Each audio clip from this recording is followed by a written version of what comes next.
Nikdy jsem žádnou nevyluštil. No vidíš, tak to mě nepřekvapí.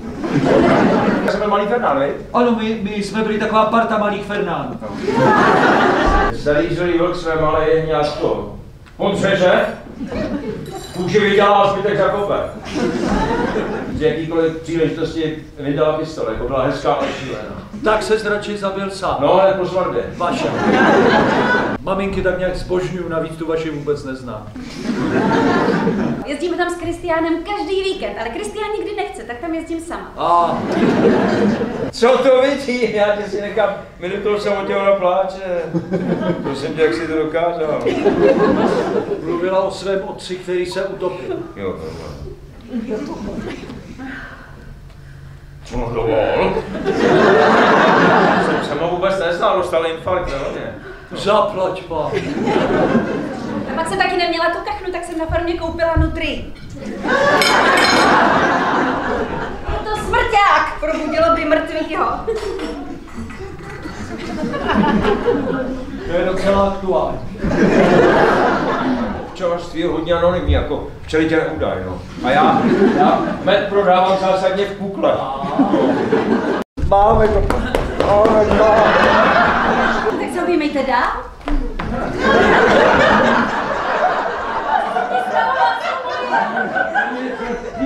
Ničeho nic, no, hrozně špatně. No, bude určitě z té nutry, ale neboj se, já to všechno vyzvracím.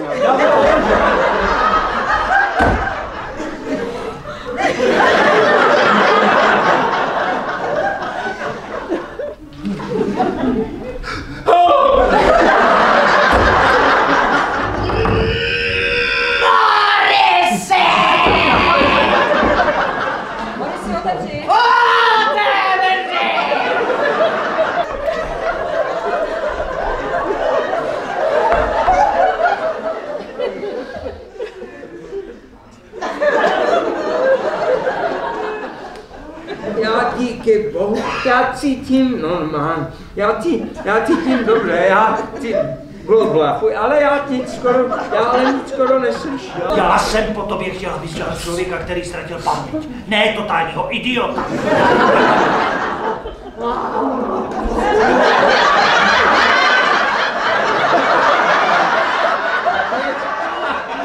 A ty na ně vzpomínáš.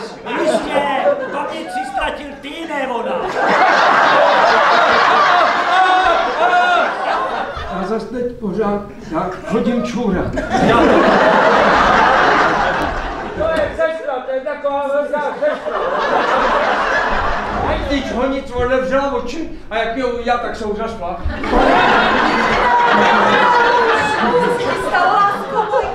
Ale se utopil. Poznáváš mě! Co jsi dělal, když ty se vážně Ano, pane. Jaký pane? V nestřiženém okamžiku jsem mu předeběhl a schoval se na břehu pod lopuch. Je to od vás velmi milé, silná paní, já vás ale neznám.